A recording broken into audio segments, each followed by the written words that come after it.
বিয়ের আগে যেই কাজগুলো একদমই করতে চাইতাম না, এখন কিন্তু সেই কাজগুলি করি। খুব সহজে করতে না পারলেও একটু, একটু কিন্তু ট্রাই করি। আর এটাই মনে হয় মেয়েদের জীবন। তো আমি কিন্তু এই লাইফটাও এনজয় করছি। কারণ আমার হাসব্যান্ডকে রান্না করে খাওয়াতে আমার অনেক বেশি ভালো লাগে। আর সে খেতেও কিন্তু অনেক বেশি পছন্দ করে। সো হ্যালো এভরিওয়ান, আসসালামু আলাইকুম। আশা করি তোমরা সবাই অনেক ভালো আছো আর আমিও অনেক ভালো আছি, আলহামদুলিল্লাহ।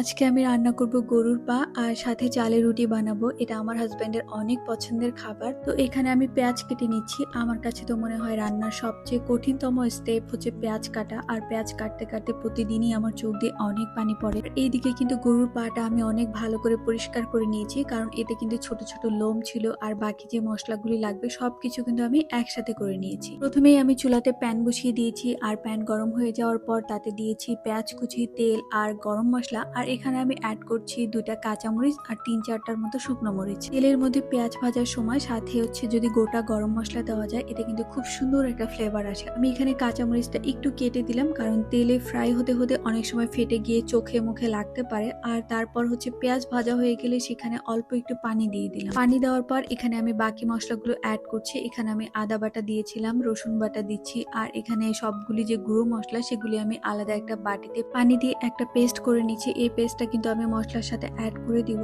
তো এখানে কিন্তু দেখা যায় সব ধরনের মশলা আমি দিয়ে, এখানে আমি দিয়েছি হলুদ গুঁড়ো, মরিচ গুঁড়ো, জিরার গুঁড়ো, ধনিয়ার গুঁড়ো আর গরম মশলার গুঁড়ো। তো সবকিছু একসাথে আমি ভালো মতো এখন কষিয়ে নিব। যে কোনো রান্নার ক্ষেত্রে কিন্তু মশলা অনেক ভালো মতো কষাতে হয়। তো এখানে কষাতে গিয়ে আমার মনে হয়েছিল যে হলুদ একটু কম হয়ে গিয়েছে। তারপর আমি 2 চামচ আরো হলুদ দিয়েছি। তারপর মশলাটাকে আরো ভালো মতো কষিয়ে নিয়েছি। মশলাটা কষানো তখনই হবে যখন দেখা যাবে যে তেল উপরে উঠে আসছে। তো তারপর কিন্তু আমি যে ধুয়ে রাখা পাশ সবকিছু আমি একসাথে দিয়ে দিচ্ছি। আমার আসলে প্যানটা অনেক ছোট হয়ে গিয়েছিল যে আমি নাড়তেই পারছিলাম না। এটুকু পারা যায় নেড়ে চেড়ে, মানে আমি চাচ্ছিলাম যে মশলাটা যেন এই মাংসের গায়ে খুব ভালো মতো লেগে যায়। তো এভাবে করে আমি বেশ কিছু সময় ঢাকনা দিয়ে রান্না করি। তারপর ঢাকনা খুলে সবগুলি মাংস আমি প্রেসার কুকারে দিয়ে দিই। আর আমার প্রেসার কুকারটাও এত বেশি ছোট যে সবকিছু বাইরে পড়ে যাচ্ছিল। প্রেসার কুকারটা আমার অনেক পছন্দের একটা প্রেসার কুকার, কারণ এটা আমার নানুর ইউজ করা প্রেসার কুকার আমি ইউজ করছি। আর এই কারণে এটা আমি ছাড়তেও পারি না।